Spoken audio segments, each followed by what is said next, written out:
Payer 175 € pour une chambre étudiante, oui, c'est possible. Les résidences Camus de l'université Lille 1 l'ont fait, mais beaucoup de plaintes ont été déposées à cause de l'insalubrité des lieux à faire froid dans le dos. Sarah, étudiante en histoire et archéologie, y habite depuis 1 an et demi. La jeune femme a souhaité réagir afin de changer les choses et retrouver un environnement plus sain. Donc en fait là on est dans la cuisine, en sachant qu'on est à peu près 300 dans ce bâtiment, donc ça fait une cuisine pour 300. On a un lavabo, des plaques qui ne fonctionnent pas.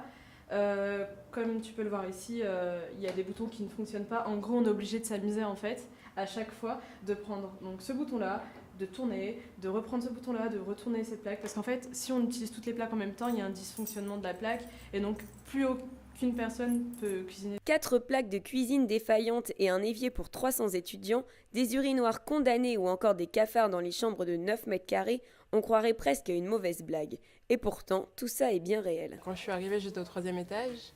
Et je suis arrivée et une semaine plus tard, j'ai vu des cafards qui sortaient un peu de mon frigo, alors que mon frigo il était tout neuf, il avait été lavé et tout.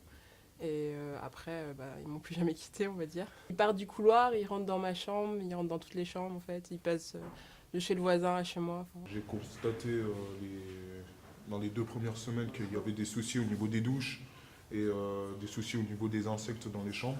La Féru, ils ont contacté le Crous et dans leur réunion, ils ont dit que le Crous les a un peu pris pour des débiles en croyant que c'était juste des jeunes gens qui faisaient ça juste pour se faire remarquer. Donc moi je trouve que c'est injuste quoi.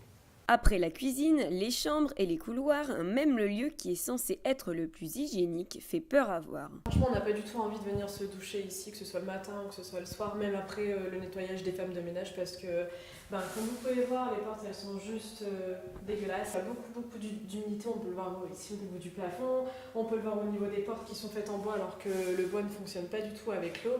Enfin, tout ce qui est noir là, en fait, c'est un amas de bactéries. Donc, on est censé être dans un lieu sain pour se laver et être propre. Et en fait, quand on ressort d'ici, on est tout sauf propre. Avec des étudiants révoltés et une administration qui prône l'ignorance, les choses ne semblent malheureusement pas avancer. Malgré la Fédération des étudiants en résidence universitaire qui a réagi un nombre incontable de fois dans les médias, rien ne bouge. L'insalubrité est toujours présente et les résidences se dégradent de plus en plus.